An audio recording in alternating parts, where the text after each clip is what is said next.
Hello, my name's Emily and I'm back again with Jake. We're going to be walking you through the final race of our Nations Cup regional finals for the FIA Gran Turismo Championships. So for this one here, it's a bit of like a big race. It's like the first two races were very short and sharp. This one is long. We're in the X 2019. There's a lot of strategy involved. Jake made the strategy for this race. It was really, really good strategy. So he's incredibly knowledgeable about it, and a lot of really big decisions went into kind of working it out. So I'm excited to kind of explain our thought processes about what we did. Yeah, it's a really difficult combo and a lot of options. So yeah, it's a lot of fun. Yeah, so this one was double points. And this was the one we probably practiced most for, mostly because it was a car that we haven't driven a lot of relative to some of the other ones. So Emily had a bit of work to do as a driver, but also there's a lot to it. It's a very important strategy race. We had to use 3 sets of tyres. It's 27 laps. It's a 3-stop race. Yeah, we had the 3 litres per second fill rate, which is less than half actually of a regular Gran Turismo Sport race. So every litre of fuel you can save makes a big difference. And with the double points, you guys probably watched the first 2 VOD reviews that we did, and you'd know that from those we weren't really going to be in it for qualifying or being in the top 4. Oh, we're slow. I'm slow. Well, no, but it's just, we could have made something here, but also we didn't have a whole lot to lose. So it was nice to have a bit of a dip. We qualified 9th, I believe, which I think was actually a really good lap from Em, to be honest. Yeah, it was a good lap. I got a 22.0, and I did a 21.7, 21.6. Yeah, earlier in the week. In practice qualifying, so it's not a one-shot shootout though, whereas those ones weren't. So yeah, exactly. We only got one shot at it. So to be sort of midfield, I feel like in this group of competitors of mostly ex-World Tour drivers who have driven this car a lot, I thought was pretty impressive. But thank you. Yeah, plus we can only really go forward if we get the strat right. So we opted to start on the soft tyre. There were drivers who didn't. Few reasons. One, turn 1 is a heck of a lot easier, and the start is a heck of a lot easier on soft tyres because you've got so much more grip. The cold tyres heat up faster, and it's actually quite a slow start, so you get wheel spin really quickly, and Em will talk about that in a sec. But the soft really helped, and it also allowed us to option everyone else. So we knew those on mediums and hards were going to be pitting before us, so we were aware of their strategy nice and early. Yeah, definitely. So on the start here, it's much closer than FIA, I think, normally. It was even closer in practice. And draft kicks in straight away. You have to short shift because it wheel spins. And draft kicks in, and you can attack the car in front of you into turn 1. It's an awesome track for a rolling start in this car because it's like the perfect distance into turn 1. It's just enough that if you want to have a go, you can have a go. But it's not too crazy that it's just full-on Clubman light spec. So Kawakana in front of me, Yuki goes off the track, and I know he's got dirty tyres because he's gone all 4 wheels off the road. So I go around the outside of him here. Turns out it was a good decision as he had hard tyres on, I think, from memory. That's the risk you take from starting on a harder tyre, by the way, is that the car just has no grip on the opening lap. And on that first lap, you're more likely to lose positions from people on softer tyres bombing you. We've sort of been known from a strategy perspective of starting on the harder tyre, but in my eyes it didn't make sense here because track position was so important. Yeah, as I say, on the softer tyre, we're running the longest first stint. Doesn't make a lot of sense for most people. Obviously, you would think that you would run a longer stint on the harder tyres, but the thing is the pace difference is so much. You run the soft as long as you can. We're only doing 1 lap on the hards and probably about 6 on the mediums. So running 10 laps on the soft allowed us to see what everyone else was doing by the time we made our first pit stop. So that's what I mean by optioning the field. We did something completely different to try and sort of understand what was going on. We see Kawakana and all the hard runners are in on that one. Yeah, definitely. So as you've probably seen if you watched the broadcast of it, a lot of drivers went mediums and hards. So we were the driver that was the furthest back in the field to take soft tyres, which is normally a bit of a death sentence because you want to use your soft tyre stint when you've got clean air, right? But it was completely the correct decision. Like, it was entirely the right call. And I think that's one of the reasons why we ended up so high up the field at the end of it. So yeah, basically, I'm on soft tyres. As we learn ahead of me, Nick Mikosi, Cody Ludkowski is on medium tyres. And otherwise, I'm pretty sure everyone else is on the softs. McEwen's on softs. The front couple are on softs from memory. So we ran the same strat as the front three, basically. An important point to mention as well is just about the fuel burn.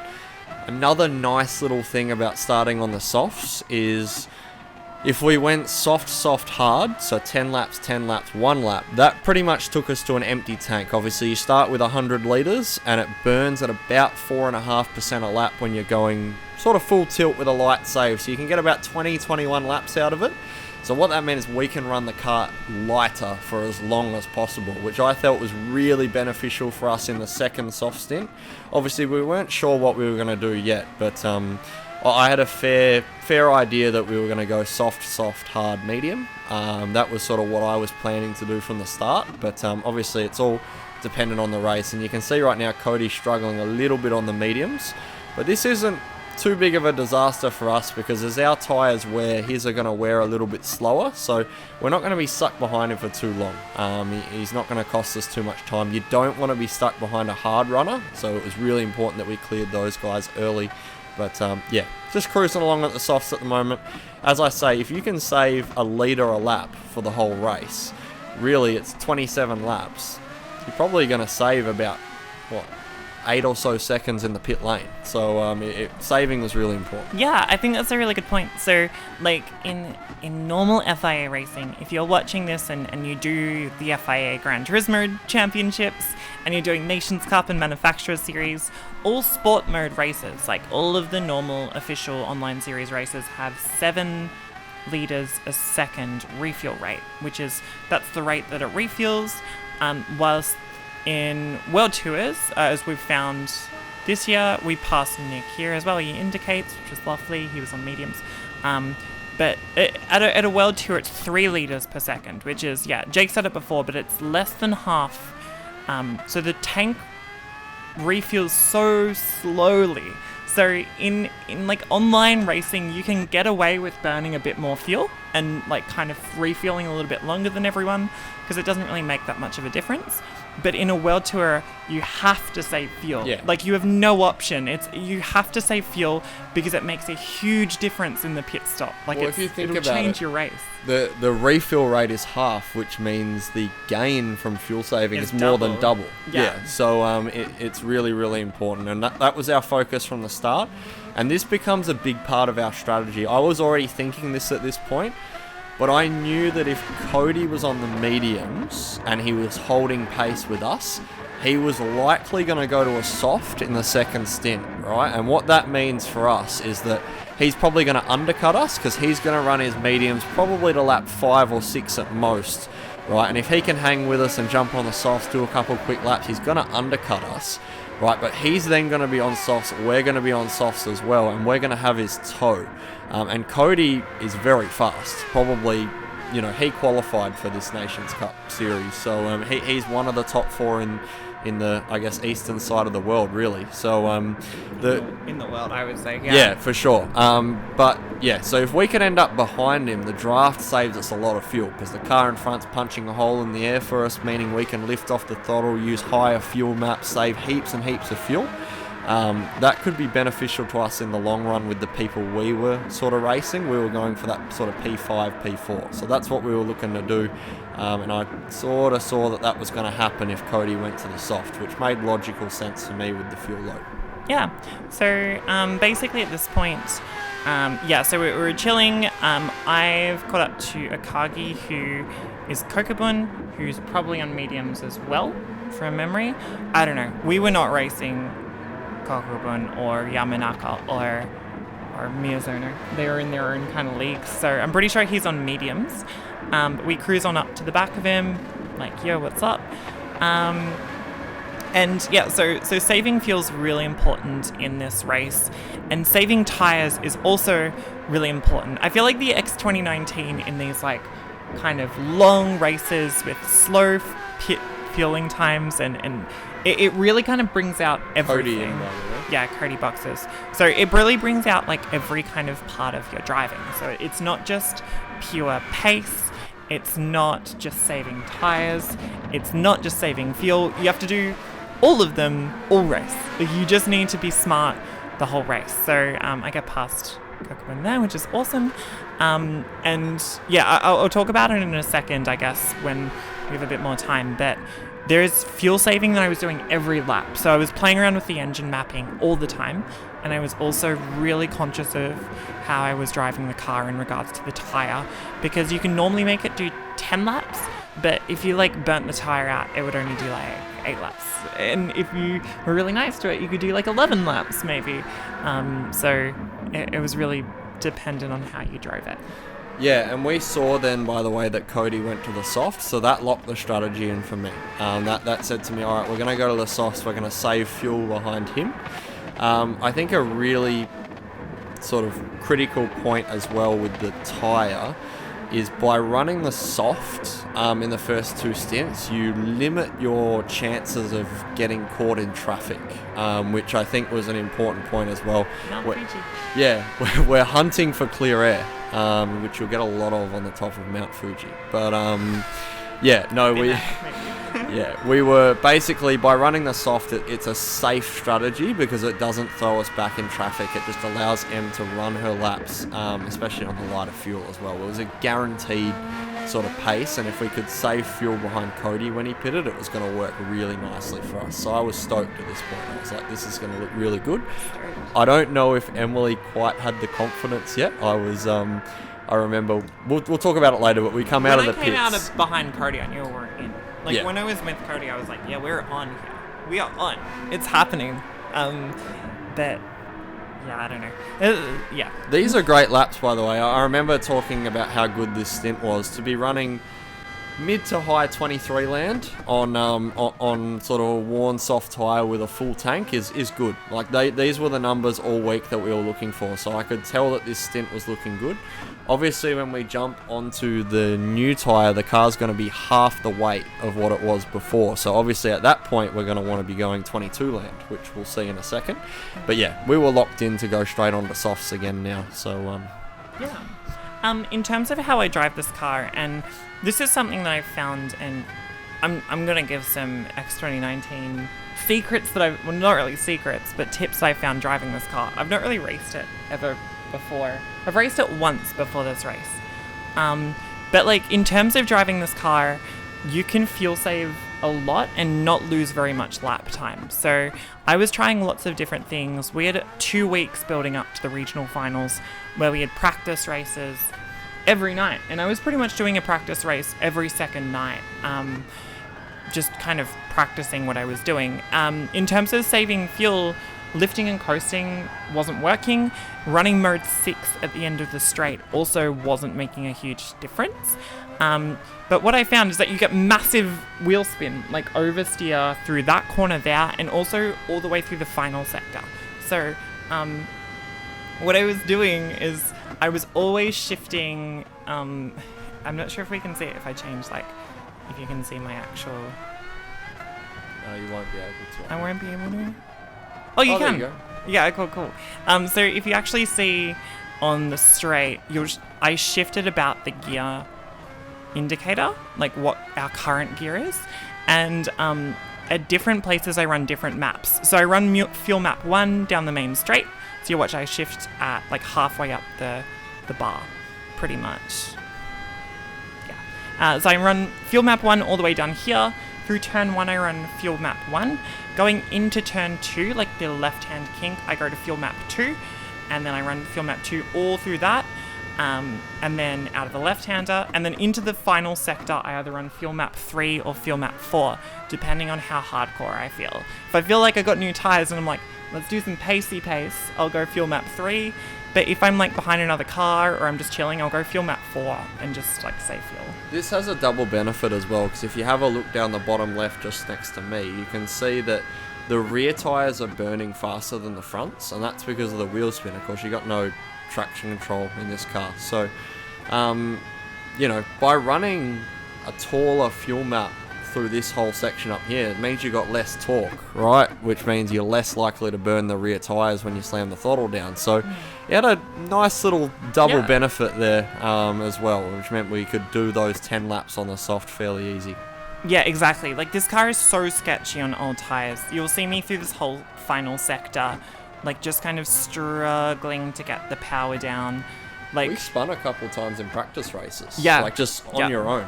Like, Emily's a good enough driver that I very rarely see her make mistakes on her own, but it happens for a lot of people. Like, we even saw McEwen doing it, a couple others. It's very easy to lose it on your own in this car on old tyres. So. Yeah, exactly. I binned it out of like 2 or 3 practice races just by self-spinning it. It's really difficult. This car is on edge all the time. We come out behind Miyazono here. This is the point that I realized I was not going to win the race. Yeah. Which is probably already decided, but at this point... It was about a 6.5 second pit loss, so quite short as well, which made it a fairly certain 3-stop. You weren't going to try a 2 or anything like that. Yeah, so. we were pretty locked in. But the tyres also lasted long enough. Like, look at Emily's time. She's running 23.8 on the 9th lap, that it didn't make sense to do a 4-stop either. We did toy with the idea a couple times, like a 7-7-7-5-1. We tried it. It...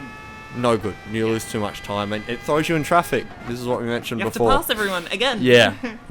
Clear air is king. We got a little bit lucky with Miyazono there, to be honest. Like, he didn't. Had it been another second further up the field, he probably would have hurt us a little bit. But yeah, so this is lap 10. So this is box lap. I'd locked in that we were going to grab on the softs, because we also saw at this point how far behind Cody was.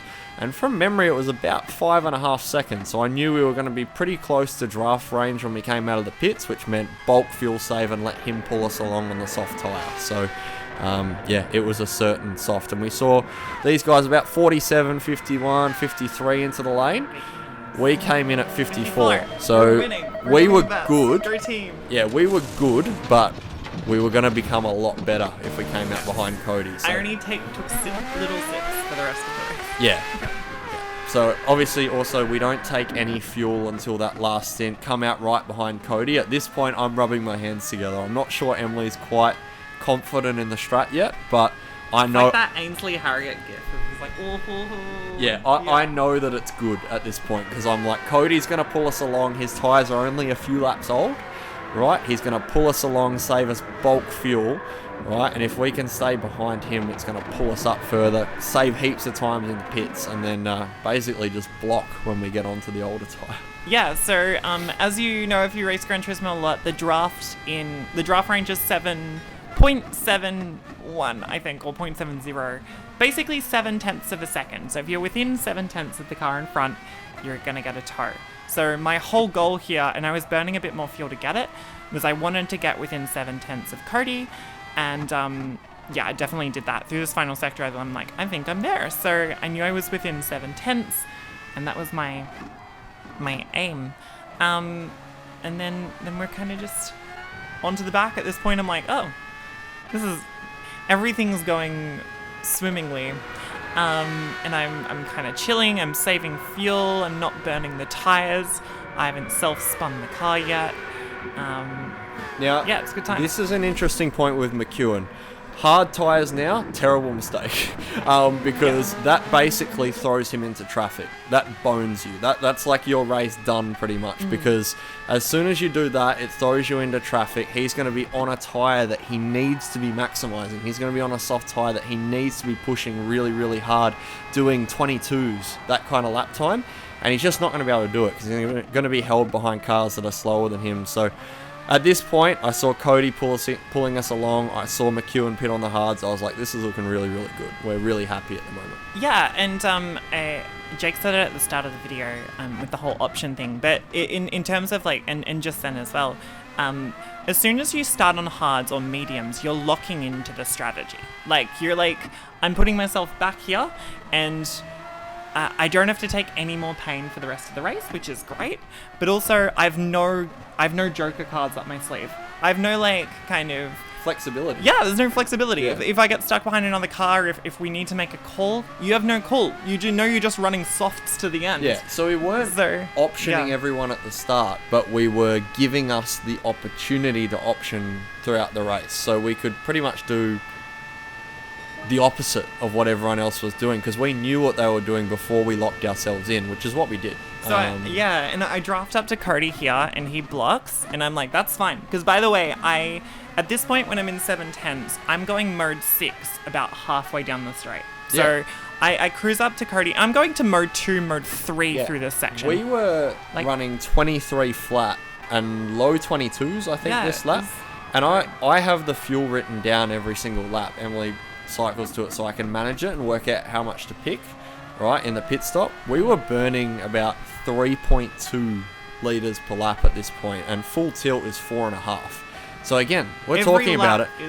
Every lap we're saving 4/10 in pit lane, right, just from that saving, because it's 3% a second, right? So you're saving 3 or 4/10 every single lap by this save, and it's going to pay off, and we're still running quick times. So as I say, this was perfect. Getting behind Cody here and saving behind him, it didn't save, it was always looking good, but it really helped our race, for sure. The saving saved my...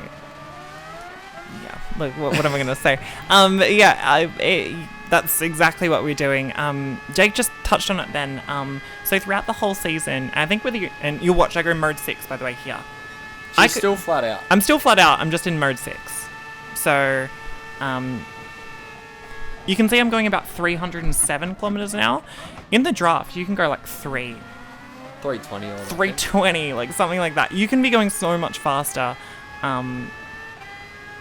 Anyway, what we've done all season, and we actually don't know if anyone else is doing, people might be doing this, but we don't know. But in fuel strategy in Gran Turismo, I give Jake my burn every lap, and he kind of charts it out with a bunch of math and numbers, and I'll let you explain it in a second, but basically he gives me numbers. He'll let me know you're +1, you're -1, you're on track, you're on track, you're on track, you're -1. He'll be like, you can burn more, you can burn less. And from that, we can work out how much to refuel in the pit stop. So if we save fuel in the first stint, we can put in less fuel in the pit stop and then jump a bunch of cars. And that's won us a bunch of races this year, when other people, I think, have just been fueling to the dot. They've just been refueling to the dot, which has been like the wrong amount. By the way. Oh yeah, he just sent it on me. I was like, you know what? Fine. And then he was on my inside and I had the draft from Cody. So I'm like, what are you going to do? Like, they got you nothing. It would have been better to save up and pass us on the straight. Yeah, probably could have got both of us. Yeah. So I'll prepare a table before every race, and I'll get Em to go out and do an absolute ridiculously use as much fuel as you can possibly lap, and we'll work out over a set of 5 laps what the average burn is, and that's my maximum. And then I'll get her to do a complete fuel save in tow, save as much fuel as you can, and that's my minimum. And I'll, pick sort of half a litre, or maybe even less sometimes. So I'll have, like, say, 4.6, 4.3, 4, 3.8, 3.5, and then I'll just have laps left in the race and how much I need to get home on each of those burns. So then over the race, I'll take note of a fuel each time, and I'll work out what we've burnt over the race, what we've burnt saving. There's still a bit of an art to it, because you can't just fill to a fuel save number, because then if we need to push hard at the end, we've got nothing left, and right? we've built out such a good rapport, is that we discuss it. Like, at the start of the season, we were using so many words. We were like, should we do this? Should we do that? What's this? And at the end, we kind of worked it down to a fine art of, like, trusting the other person and being like, hey, do we want to go aggressive on this pit stop, or do we want to be careful? And sometimes you'll be like, we're going aggressive. You're going to be tight on fuel, but we need the track position. This is a good example, right? So we're saving a lot of fuel now, right? But towards the end of the race, we're going to be on a slightly harder tyre than most. So I want to give Em a bit more fuel to sort of fight with, if that makes sense. So we're not having to run those fuel modes down the straight and cost us time. So if I fill based on the 3.3 number that we're burning at the moment, she's not going to be able to do that. She's going to have to burn that number until the end of the race. And that's going to get even worse if we don't have draft, because then it's impossible, basically. So, you know, I'll know that she needs maybe 4% to get home pushing. So even though we're burning 3.3 or whatever to the pit stop, we'll fill for 4, if that makes sense. And then each lap I can tell her, right, you can burn more, you can burn less, based off that sort of 4 per lap number. So yeah. Yeah. And it's good, and sometimes, like, I think Metal Gear, like, Dan Holland has made some amazing calls this year in terms of, like, fuel. He's made some really good calls and beaten us at times, but I feel like we're extremely, like, consistent. I feel like with our kind of calls, we're always, like, we never really make big mistakes because we always map it out. We never end up with 2 laps to go being like, hold on a second, we don't have enough fuel. Like, we're always in the loop. Also, we were expecting Cody to pit this lap. 10 laps is the life cycle on a set of softs. He ran to lap 6, so he's going to run to lap 16. So that's all good. Check out this lap that I do. Yeah, this is a mega lap. Yeah, so into turn 1, I brake at just the start of the curb. I go down to first. I short shift to second on the curb, and then up to third. Short shifting. So for this corner here, it's really difficult. You just have to be brave and, like, turn it in and aim for the cone. I took 2 goes at it. And then here, I was staying really tight compared to everyone else, but basically you want to double apex it, bring it out left, and you go down to second gear, make sure you hit the apex, and then short shift to third on the apex, short shift to fourth as the car starts to go away, and it's such a fun section of the track, but it's so difficult, easy to spin.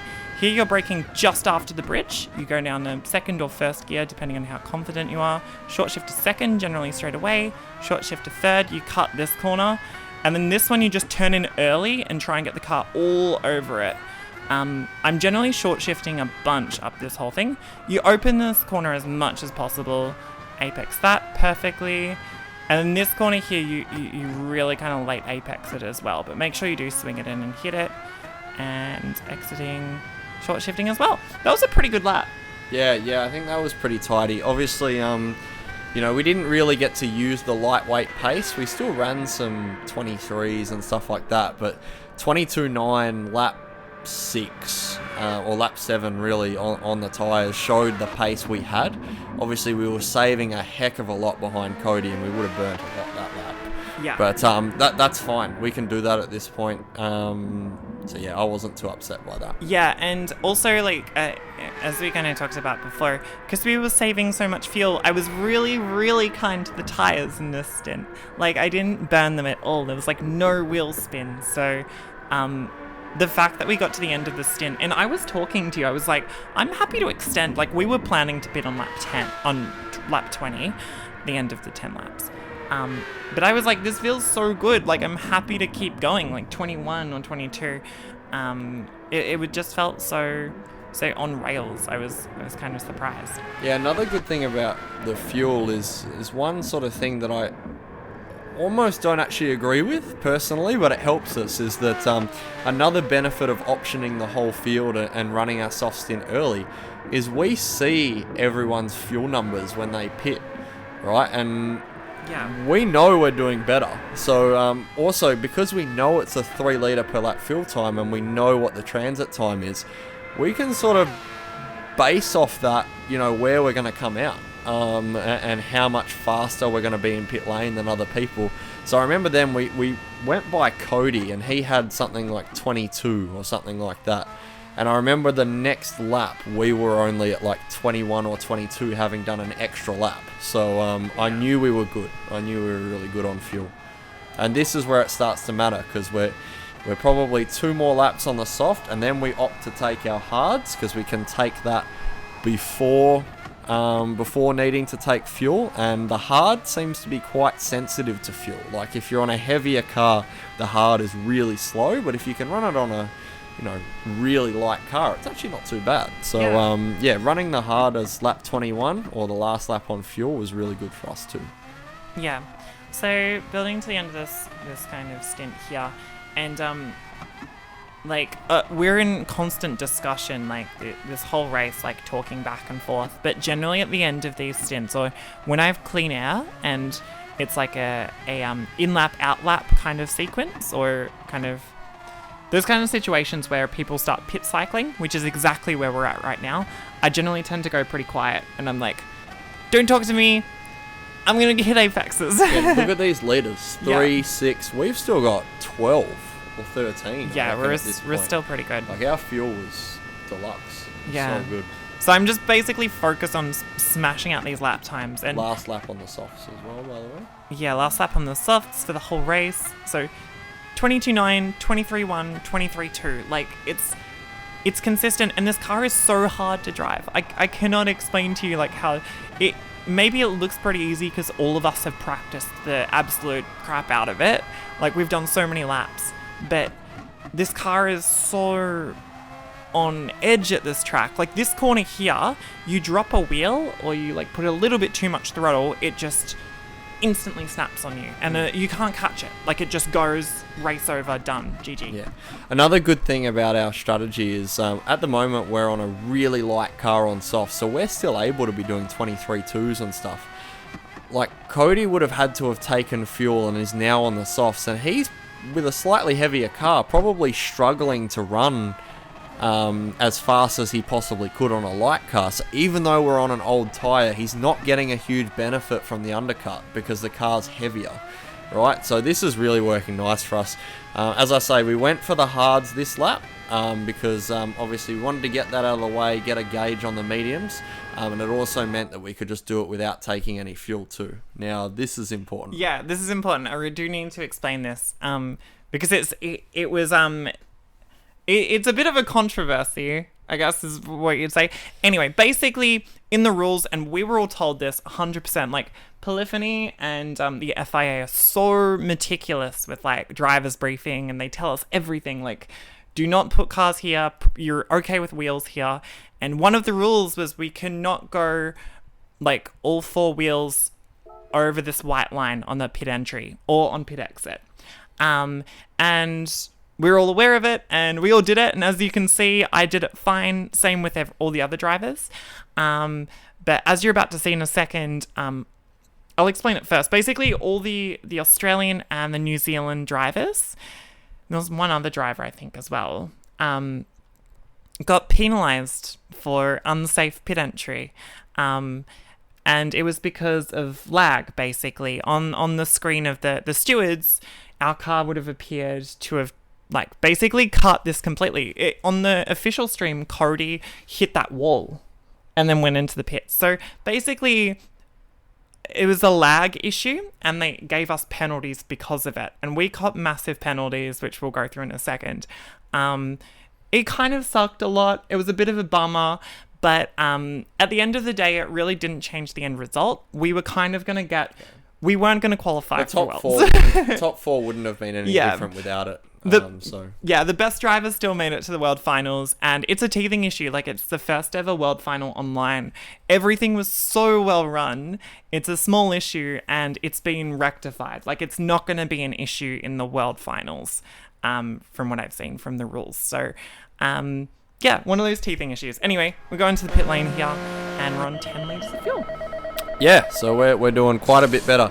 We're only 7% off Jules there. That's, what's his name? Is that Kogan? No, sorry, got it wrong. Anyway, so we're on the hards now, but... Yeah, he came into the pits multiple seconds in front of us. Oh yeah, we come out literally inside of him. Yeah, so as I say, and then we've got McEwen here, which is good. Yeah, so it puts everyone behind us. We're in the lead, which was pretty high. I was not expecting this.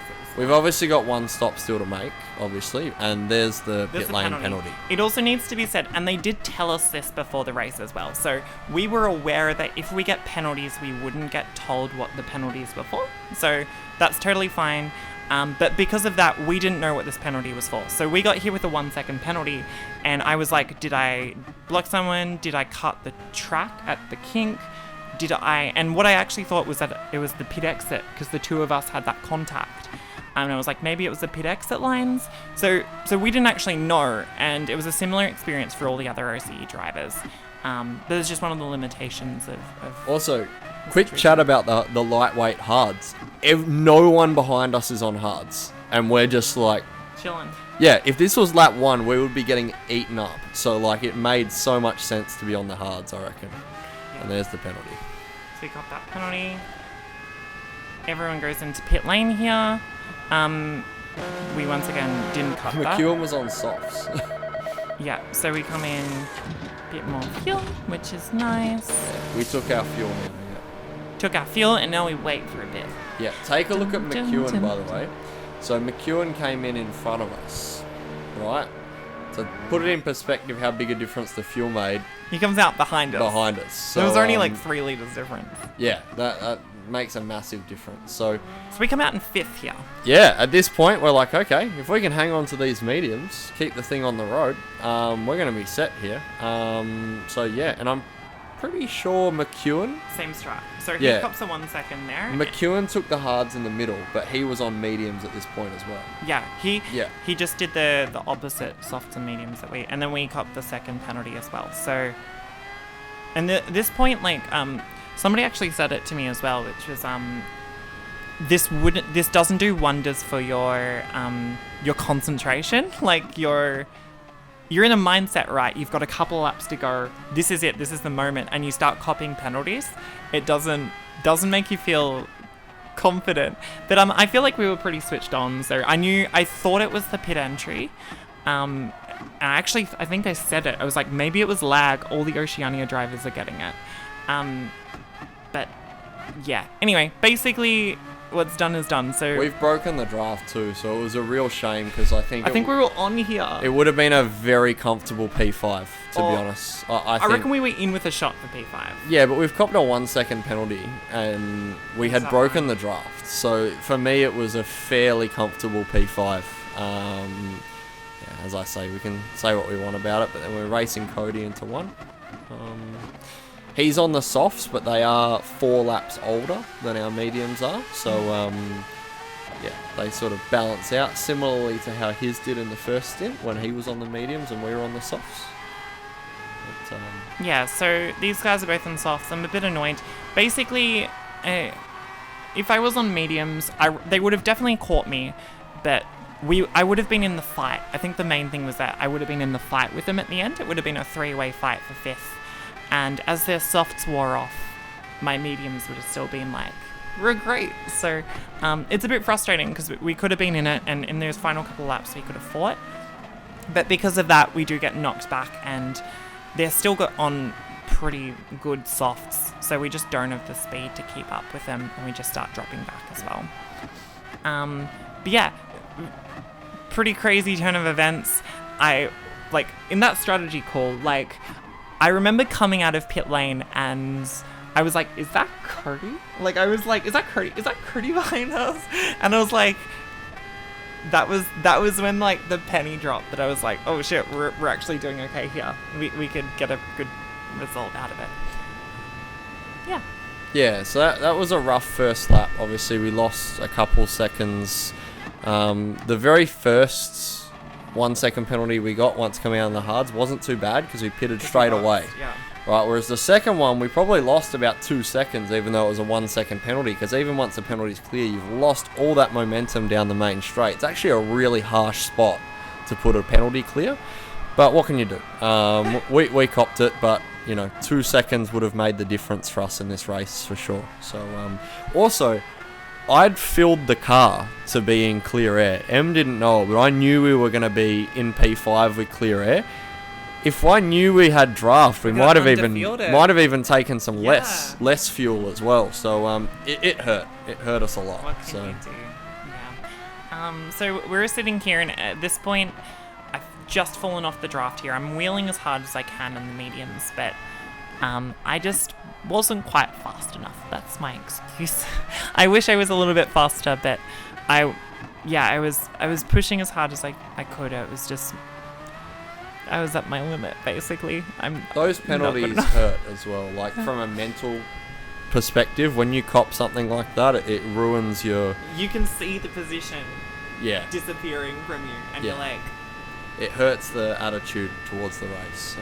These two start doing their thing, having a bit of a fight, and I'm looking behind me as well because I'm slowly getting chased down by I had 250 SP, who is on softs from memory.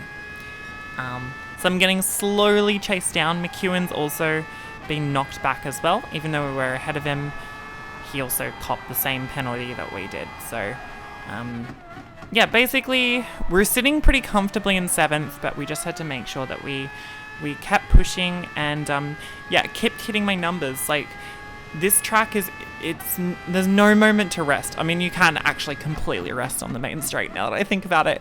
But, like, there's so many things you're doing. Like, you're not just...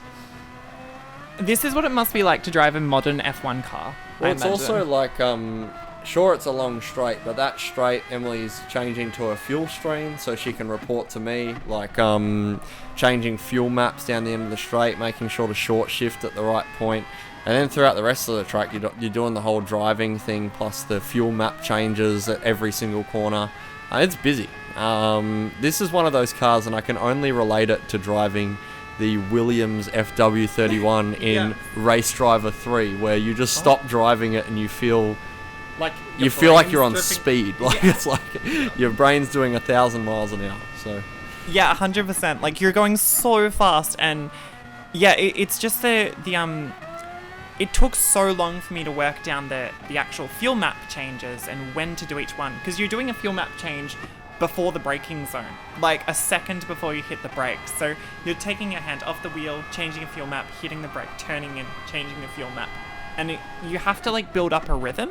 I found I had to build up a rhythm and build up muscle memory, because I was making mistakes. Like I would miss the fuel map. One of the big ones is I would go through the final corner in fuel map 4, and then I would get a run onto the main straight on like a bad fuel map and lose like a second down the main straight. So it was like, you know, just learning where to make fuel maps. So I'd make the fuel map at the bridge, and then I would stay in the fuel map here because I just need to wheel it through this whole section. Like, you know, it's trying to step away from me, trying to oversteer.